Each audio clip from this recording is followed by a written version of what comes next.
मैंने आपको बताया था कि the solid body centre of mass can be identify as, अगर एक्स सी एम मुझे निकालना है तो फॉर्मूला होगा x d m divided by integration of d m. अगर वाई निकालना है then it will be y d m divided by d m. अगर z निकालना है तो it will be z d m divided by d m. ठीक है। कल मुझे किसी ने पूछा था कि सर ये एक्स डी एम ये आया कैसे फॉर्मूला। आपको मैंने बताया कि मैंने एक बड़े से सॉलिड बॉडी में, जैसे कि मैंने इसलिए एग्जांपल बताया था कि find out centre of mass of a solid rod of mass m and length l। ठीक है।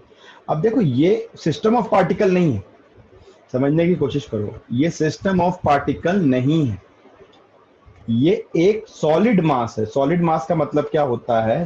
सॉलिड मास का मतलब ये होता है कि सारा ही मास जो है वो एक पूरे लेंथ में डिस्ट्रीब्यूटेड है। ठीक है। जैसे आप अपनी बॉडी को सोच के देखो ना, आपका वजन 70 किलो है, तो 70 किलो वजन आपके सिर के बाल से लेकर के पैर के नाखून तक डिस्ट्रीब्यूटेड।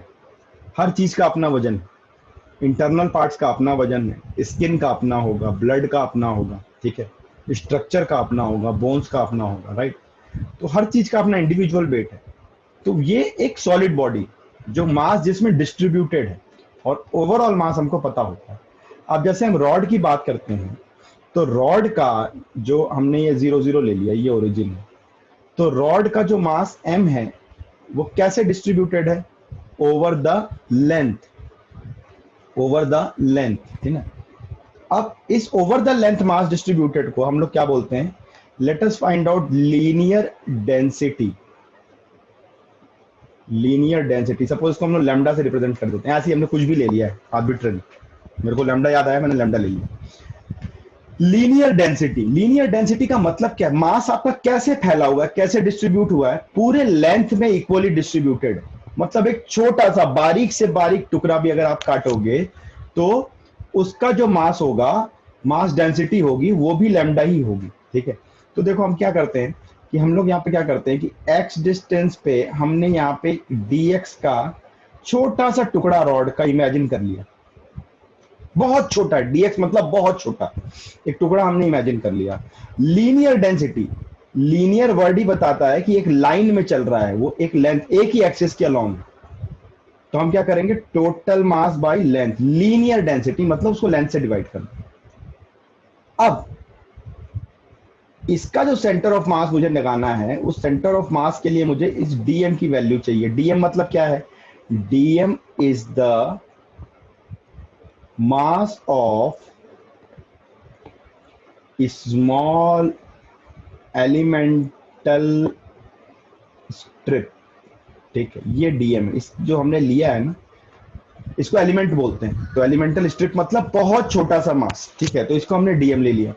अब इस dm की वैल्यू क्या हो जाएगी भाई? Linear density into distance, length, distance नहीं लिखते, लेंथ लिखते हैं, इंटू लेंथ।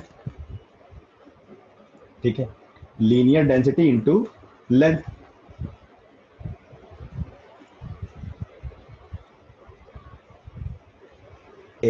अब आपका क्या हो जाएगा? डीएम यानी कि छोटा सा मास क्या हो जाएगा? Lambda into length. तो लैम्डा लेंथ किसका लेना है? उसी स्ट्रिप का। स्ट्रिप का लेंथ हमने कितना लिया हुआ? dx लिया हुआ। ठीक, तो ये मुझे मिल गया, राइट। अब आपको यहाँ पे फॉर्मूला पता है कि यार ये मेरा फॉर्मूला है, ठीक है, एक्स सेंटर ऑफ मास मुझे एक्स में निकालना है। तो ठीक है, अब देखो डीएम, डीएम मतलब ऐसे छोटे छोटे बहुत सारे मास होंगे इसमें, डीएम के इन सारे डीएम को ऐड करोगे कहाँ? 0 से लेके एल तक, तो क्या मिल जाएगा? टोटल मास मिल जाएगा। तो integration of only DM will be equal to total mass. अब क्या बच गया मेरे पास? XCM is equal to integration of x d m divided by DM, मतलब m हो गया। x तो x ही है, देखो आपने x लेट किया हुआ है। ओरिजिन से इस मास का डिस्टेंस, यही तो उसका सेंटर ऑफ मास होगा, तो ये x ही होगा। ठीक है, डीएम आपने क्या कर दिया? लैम्डा dx कर दिया, डिवाइडेड बाई m कर दिया। कहां से कहां इंटीग्रेट करोगे? 0 से l। 0 से l क्यों? क्योंकि लिमिट किसकी रखते हैं हम लोग? इस x की रखते हैं। तो एक्स कहां से कहां वेरी हो रहा है, 0 से लेके एल तक, टोटल लेंथ तक। टोटल लेंथ इसकी कितनी है, एल। तो अब जब आप करोगे एक्सीएम तो क्या हो जाएगा, इस लैम्डा को बाहर निकाल लो, ये कांस्टेंट है, ठीक है, बाई एम कर दो, ठीक है। तो अंदर क्या बचेगा, देखो 0 से एल एक्स डी एक्स, तो ये कितना हो जाएगा, x cm is lambda by m into x square by 2, integration का फॉर्मूला लगा लो और 0 से एल करो, तो lambda by m into x की जगह एल रखो, तो ये एल स्क्वायर बाई 2 हो गया, ठीक है। अब लैम्डा की वैल्यू रख लो, कितनी निकाली आपने, mass per unit length m by L रखी हुई है, तो यहाँ पे पुट कर दो, तो m by l into 1 by m into l square by 2, तो ये आया एल बाई 2, ठीक है। तो मेरा सेंटर ऑफ मास कहाँ होगा, एकदम exactly centre of the rod पे होगा। Now let us see another shape, ring, ठीक है, सेमी सर्कुलर रिंग, इसका सेंटर ऑफ मास निकालना है हमें, मास m, रेडियस r, ठीक है। सेमी सर्कुलर रिंग है, ये आपकी रिंग है semi circular, bye semi circular ring, circular ring का क्या हो जाएगा,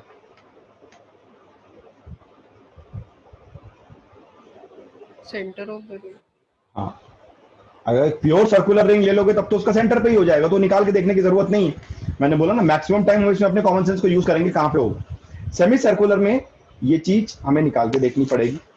अब इसको कैसे निकालते हैं मैं बता रहा हूं, थोड़ा सा कोर मैथमेटिक्स से कुछ पार्ट ना समझ में आए तो पूछ लेना, मैं बस एक्सप्लेन कर दूंगा, बट इसे आप अभी नोट करते चलना, बेसिक हमारा रिक्वायरमेंट ही है।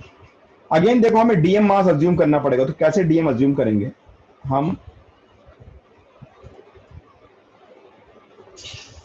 ये हमने dx ले लिया, ठीक है, कहां पे लिया, नीचे से,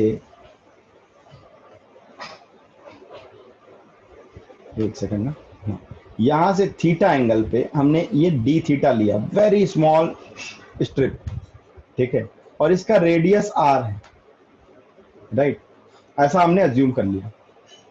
और यहां से अगर मैं एक परपेंडिकुलर ड्रॉप करूं, ठीक है, तो ये मेरा x कोऑर्डिनेट हो गया, ये मैं ओरिजिन ले रहा हूं, ठीक है, और ये मेरा y कोऑर्डिनेट हो गया, ठीक है।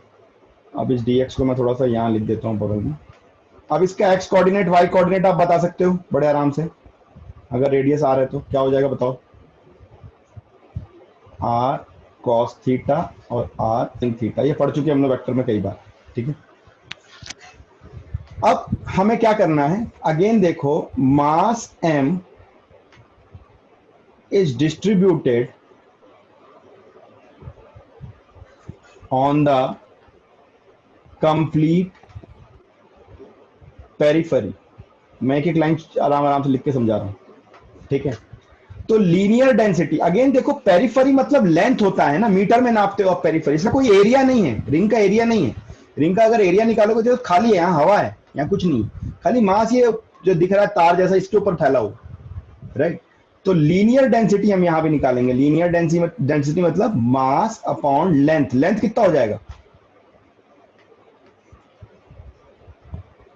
पाई आर, ठीक है, पाई आर जितना उसका लेंथ हो जाएगा, ठीक है। पेरिफेरी से डिवाइड करेंगे ना, पेरिफेरी भी लीनियर होता है, किसी भी चीज की आप पेरिफेरी जो नापते हो वो मीटर में ही नापोगे, ठीक है। तो मुझे लीनियर डेंसिटी मिल गई, सपोज इसको हम लैम्डा बोल देते हैं, ठीक है, ये लैम्डा है। अच्छा, अब मास ऑफ एलिमेंटल स्ट्रिप,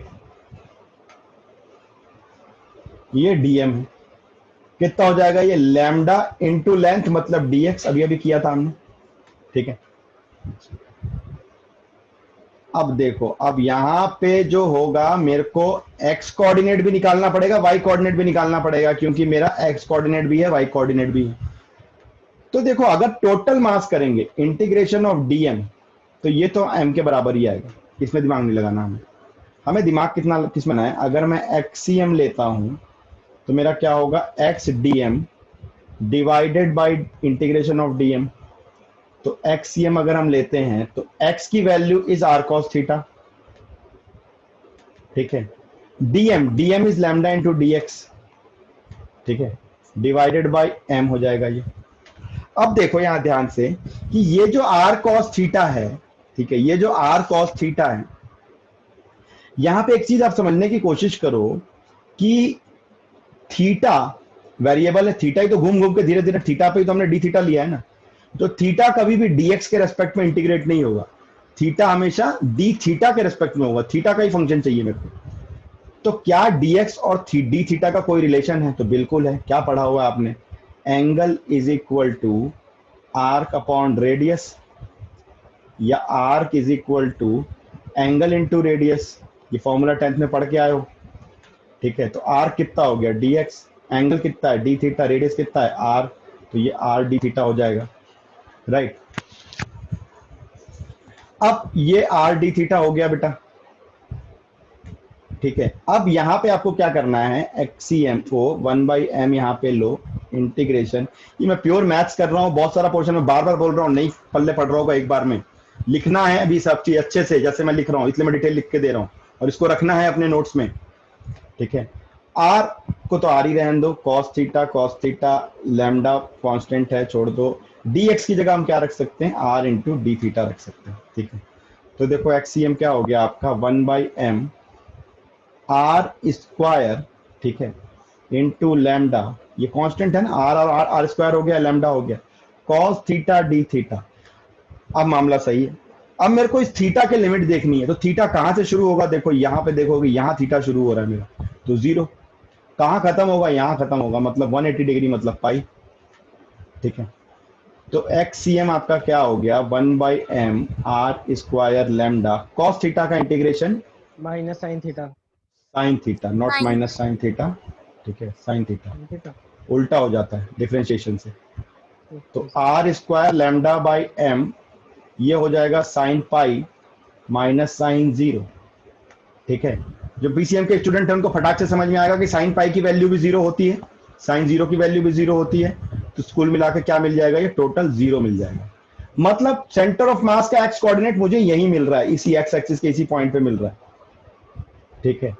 और मिलना भी चाहिए, ये कॉमन सेंस भी आपका बोलता है, क्यों, क्योंकि आपने ऐसा पैराबोला बनाया ना, तो देखो ना ये सिमेट्रिकल है ना यार, आप इसे ध्यान से देखो ना, ये सिमेट्रिकल है कि नहीं है, कहां सिमेट्रिकल है, वाई एक्सिस के अबाउट सिमेट्रिकल है, मतलब एक्स तो 0 ही मिलेगा आपको, मतलब इधर प्लस एक्स होगा, इधर माइनस एक्स हो जाएगा, अगर इसको 0 0 ले रहे हो तो इसलिए ये सिमेट्रिकल मिलेगा। तो आपका एक्स कोऑर्डिनेट कितना आ गया, आपका 0 आ गया, ठीक है।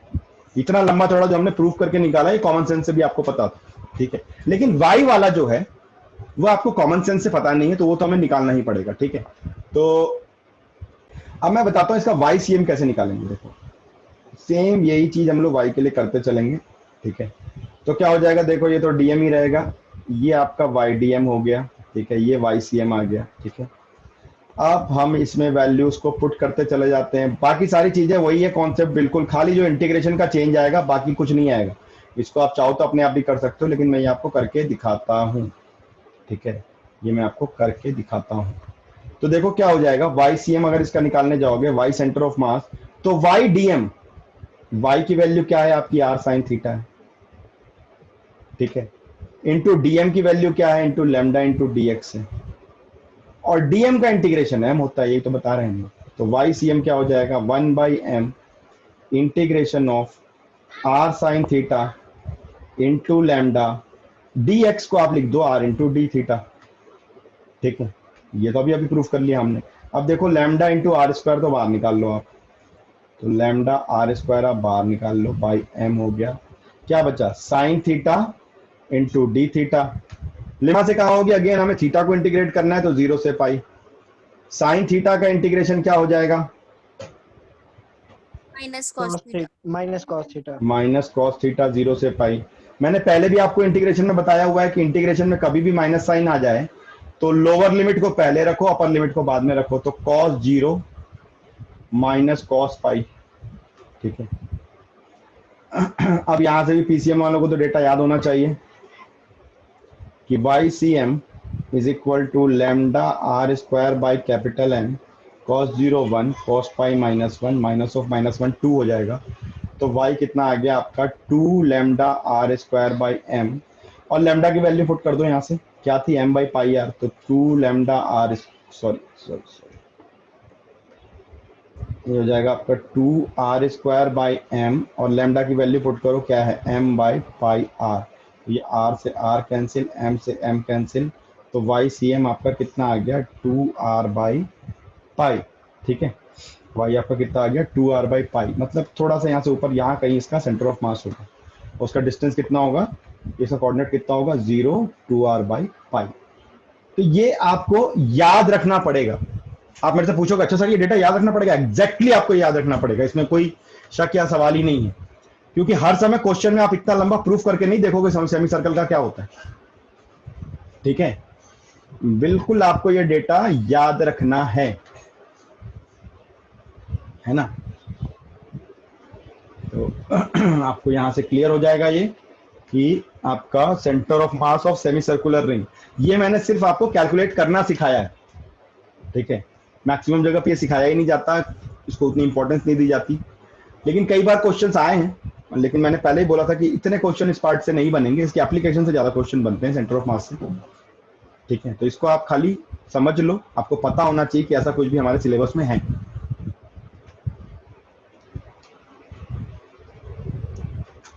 ठीक है, तो इसको आप जरा सा समझो। और ओके, तो आप इसको देखोगे सेमी सर्कुलर डिस्क को, तो सेमी सर्कुलर डिस्क और सेमी सर्कुलर रिंग में डिफरेंस क्या है?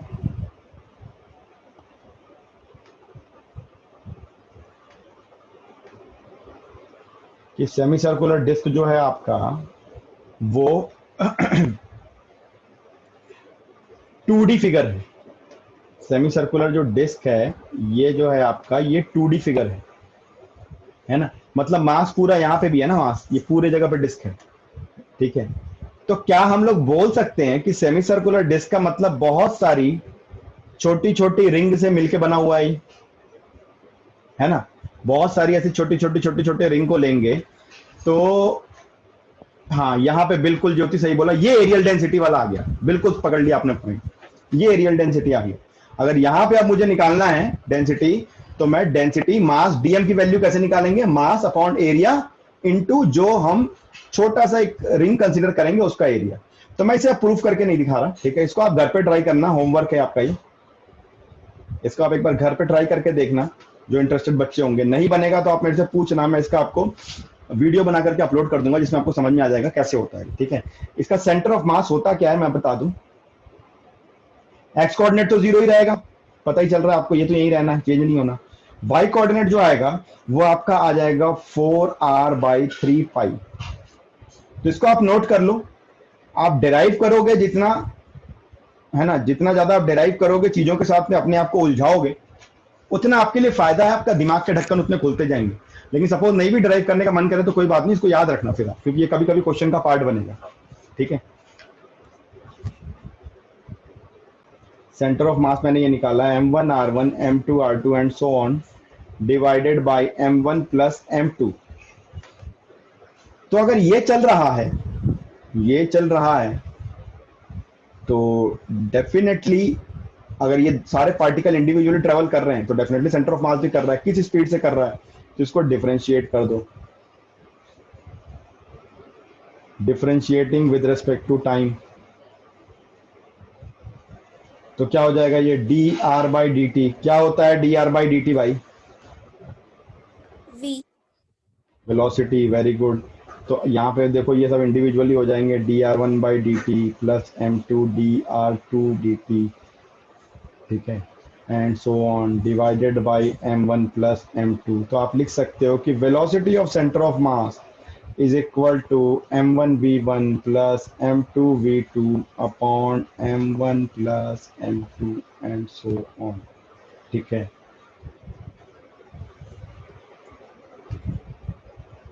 सर इसके आगे स्पीड अलग अलग कैसे है, v1 v2?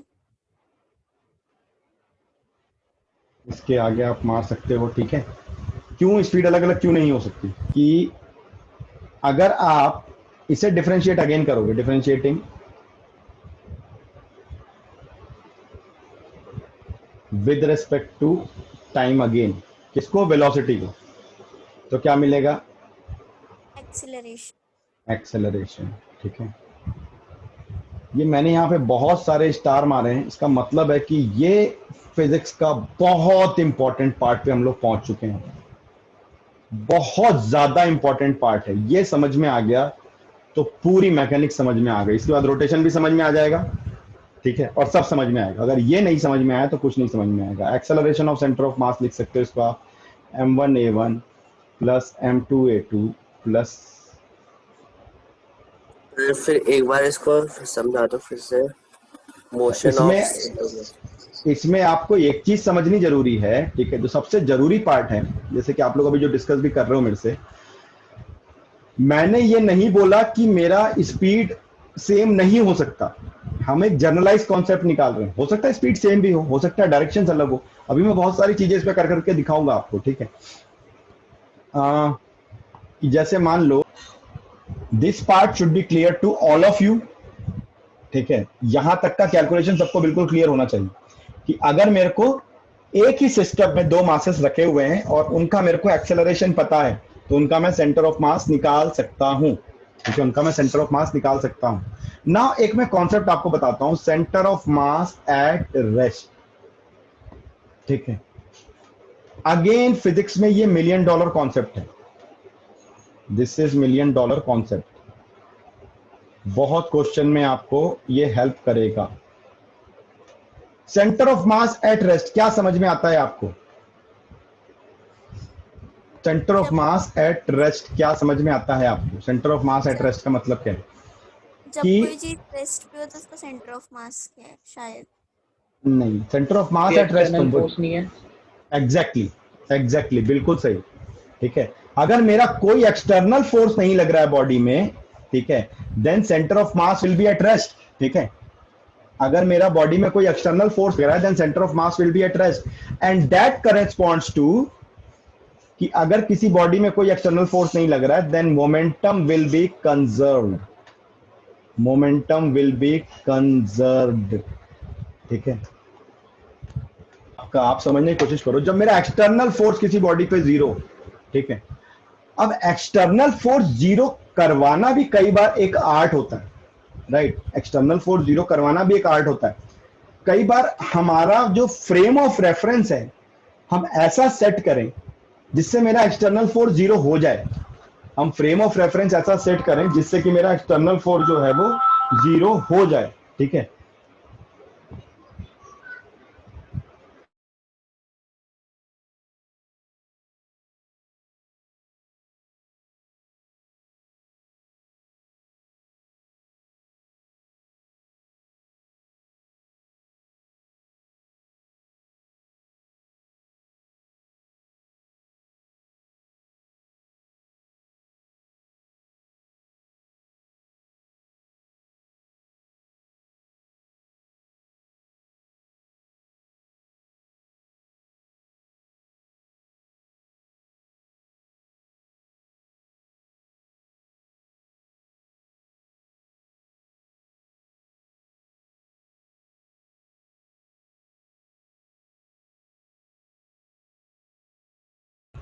हेलो,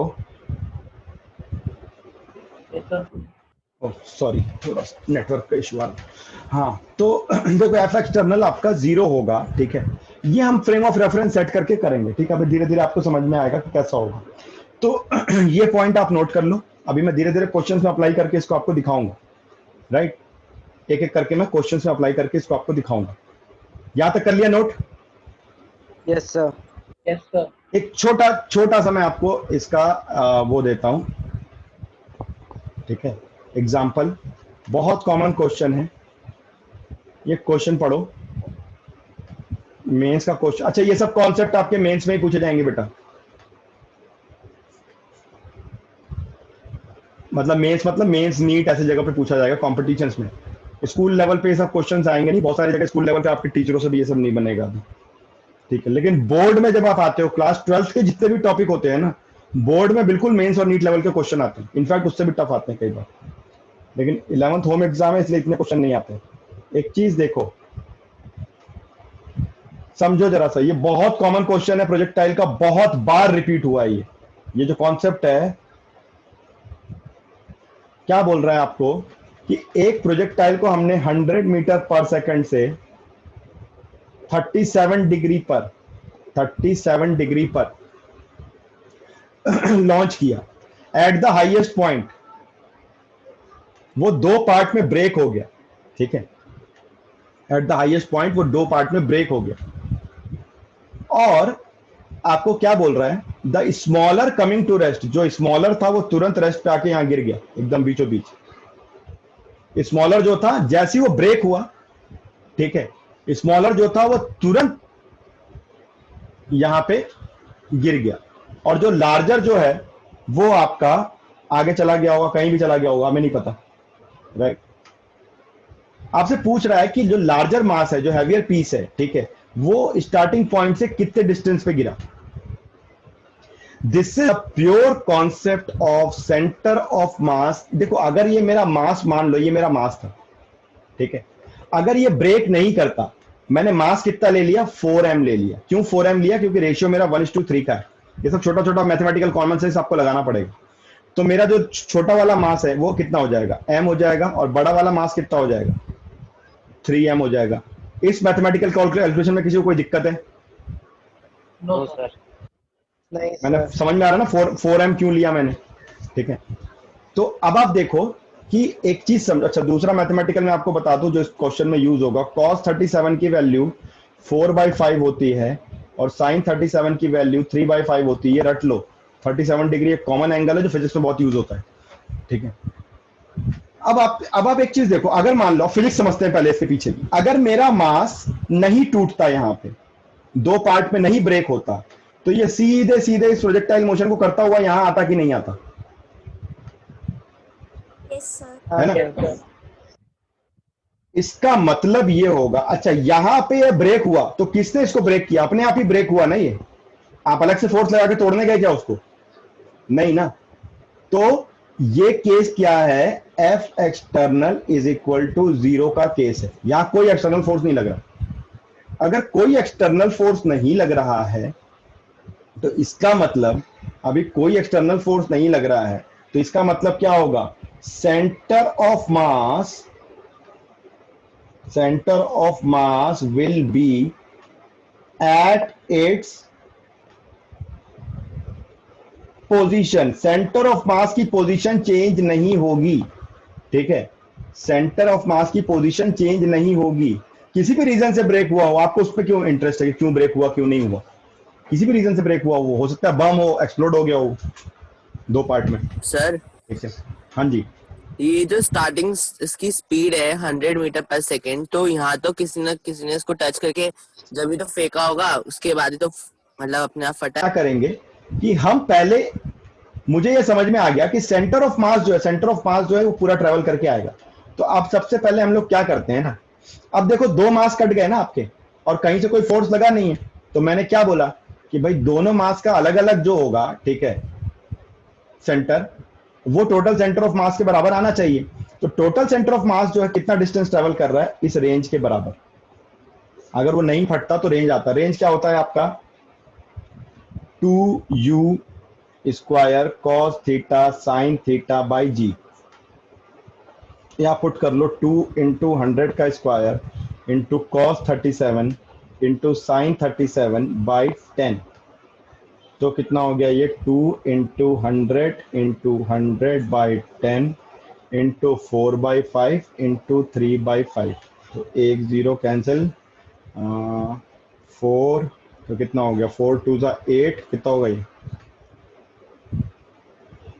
960 आ रहा है ना, 960 मीटर। तो ये मेरे को रेंज मिल गई। अब ये पॉइंट ही मैंने ओरिजिन लिया हुआ है, ये 0 0 है मेरा, ठीक है। अब मुझे क्या करना है, मेरे पास दो मास हो गए, कौन कौन से मास हो गए, एक m हो गया और एक 3m हो गया, ठीक है। m का हम सारा डिस्टेंस एक्स एक्सिस पे ले रहे हैं, m का एक्स एक्सिस पे डिस्टेंस कितना हो गया, ठीक है, 960/2, 960 टोटल रेंज है, तो ये आधा होगा, जस्ट हाफ पॉइंट पे गिरा है ये आके, ठीक है, क्वेश्चन में दिया हुआ है। y से मुझे कोई मतलब नहीं है, y 0 ही लिख लो दोनों केस में, ठीक है, दोनों केस में y को हम 0 ले लेते हैं। अब ये कितना हो गया, 3m को x ले लेते हैं, वही निकालना है। दोनों मिलके मुझे क्या देंगे, सेंटर ऑफ मास की पोजीशन देंगे। कहां है सेंटर ऑफ मास की पोजीशन, ये है सेंटर ऑफ मास की फाइनल पोजीशन। ठीक है, तो इसका मतलब क्या हो जाएगा, 960 is equal to m into 960/2 plus 3m into x divided by 4m। m cancel कर दो सारे, यहाँ से आपको x की वैल्यू मिल जाएगी, जो भी आएगी ये देख लेना। ठीक है, ये आ रही है 1120 मीटर। ठीक है, ये आपकी आ रही है 1120 मीटर। ठीक है, तो ये मेरे उस मास की वैल्यू आ गई जो कि आपका 3m टूट के दूर जाके गिरा था। तो कहाँ गिरा वो, 00 से 1120 पे, मतलब वो मैंने अंदर बनाया, वो एक्चुअली अंदर नहीं गिरा, वो कहीं बाहर जाके ऐसा गिरा, या कहीं आके गिरा। ठीक है, यहां पे आप एक नोट लिख लीजिए कि in this motion centre of mass, sorry, conserve momentum of the particles will be conserved. मतलब यहां पे लॉ ऑफ मोमेंटम कंजर्वेशन भी लगेगा। क्यों, क्योंकि एफ एक्सटर्नल 0 है। ठीक है, आप बोलोगे सर इसका इस क्वेश्चन में क्या मतलब, कोई मतलब नहीं, कोई मतलब नहीं, अभी हम यहां मोमेंटम का कोई रोल यूज नहीं कर रहे। ठीक है, लेकिन ये जो आप सेंटर ऑफ मास निकाल रहे हो, ये भी तो मोमेंटम से आ रहा है। तो हो सकता है कि आपसे वो कभी नेक्स्ट में ये पूछ दे कि भैया आप मेरे को ये बताओ कि इस पार्टिकल, किसी पार्टिकल की एक की वेलोसिटी तो दूसरे की वेलोसिटी पूछ दे, तब हम लोग वहां पे कौन सा लॉ यूज करेंगे, कंजर्वेशन ऑफ मोमेंटम यूज करेंगे। तो इस तरीके से क्वेश्चन के साथ में नोट्स लिखते जाओगे स्पेशल, तो अगले क्वेश्चन के लिए कभी सेम सिमिलर क्वेश्चन दूसरे टाइप का आया, ठीक है, मतलब यही बम्बार्डमेंट वाला या यही मास एक्सप्लोजन वाले क्वेश्चन पूछा कुछ और गया हो, तो आपको ध्यान रहेगा कि मेरे यहाँ पे क्या क्या चीजें ऐसे केसेस में लगती हैं, कौन कौन से फोर्सेस लगते हैं या कौन कौन से लॉज हम यूज करते हैं। ठीक है, इसलिए यहाँ पे नोट करके रखिए आप इसको साथ में। इस केस में हमने देखो एक्सेलरेशन निकाला था। ठीक है, मैं दोबारा निकाल के बता रहा हूँ, लेकिन आप लोगों को ये चीजें याद हो जानी चाहिए बेटा, ये सब एक्सेलरेशन सब याद रहने चाहिए, किसमें हमने अलग अलग केसेस बनाए थे उस समय। यहाँ पे हमने m2g लगाया था, यहाँ टेंशन लगाया था, यहाँ पे हमने m1g लगाया था, यहाँ टेंशन लगाया था, यहाँ पे हमने a एक्सेलरेशन दिया, यहाँ पे हमने a एक्सेलरेशन दिया।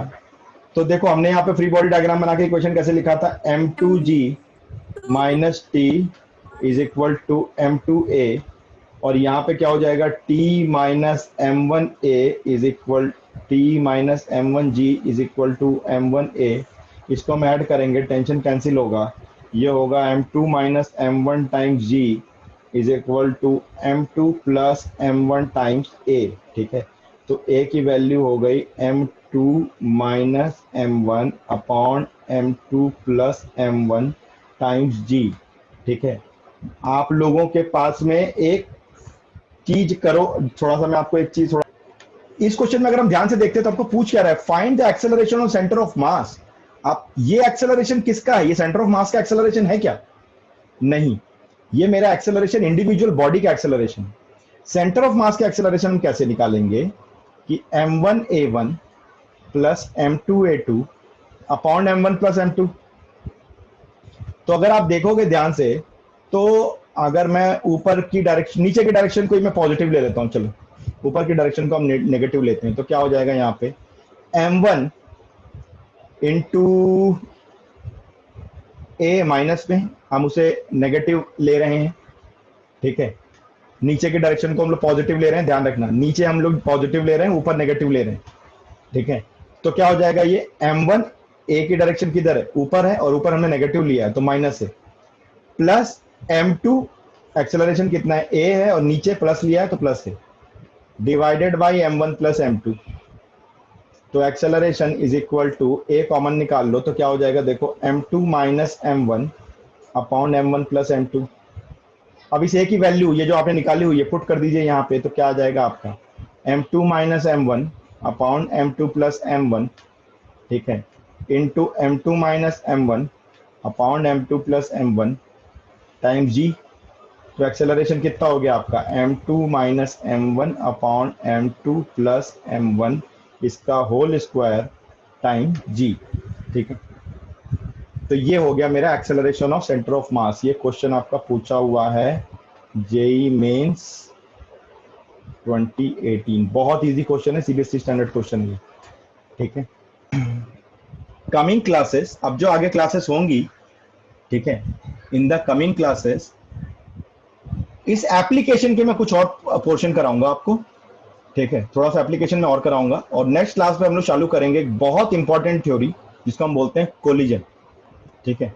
वो सीबीएसई का पार्ट भी है आपके, उसके बहुत सारे डेरिवेशन भी है छोटे छोटे, वो सारा मैं कराऊंगा और वो कहीं ना कहीं सेंटर ऑफ मास से रिलेटेड है और उसके हम लोग प्रॉब्लम्स भी करेंगे, ठीक है। तो